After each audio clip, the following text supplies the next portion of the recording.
balikan natin ang ulat ni Glazel Pardilla kaugnay sa patuloy na relief operations ng pamahalaan sa mga nasalanta ng Bagyong Christine. Bukod sa pinabibilis na ang delivery ng family food packs, may isang bansa rin ang magbibigay ng tulong sa Pilipinas. Narito po ang ulat. Madaling araw pa lang nagkakarga na ng family food pack ang mga kawani ng Philippine Air Force sa C-130 aircraft na ito sa Villamor Air Base, Pasay City. Dadalin ang mga food packs sa Bicol Region bilang bahagi ng patuloy na pagtulong ng administrasyon ni Pangulong Ferdinand R. Marcos Jr. sa mga apektado ng Bagyong Christine. Sa Bato, Camarines Sur, 1,700 na pamilya ang nakatanggap ng pagkain mula sa DSWD.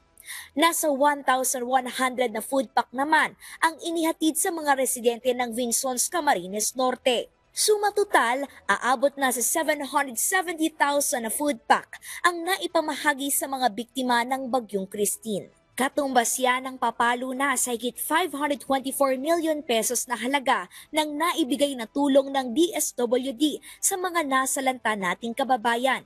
7 milyong individual o higit 1.9 milyon na pamilya ang nabenepisyuhan ng tulong.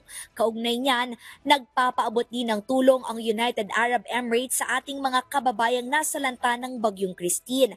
Katunayan, magdodonate ang UAE ng 33,000 boxes ng family food pack para mapaigting ang local relief efforts. Bukod dito, pangungunahan din ng kanilang embahada ang deployment ng critical relief supplies kung saan prioridad ang pagdadala ng food pack at inuming tubig. Samantala, dumating na sa warehouse ng DSWD sa Legazpi City, Albay ang nasa 20,479 boxes ng family food packs. Sa ngayon ay umaabot pa sa higit 2.5 billion pesos ang halaga ng available relief resources ng DSWD.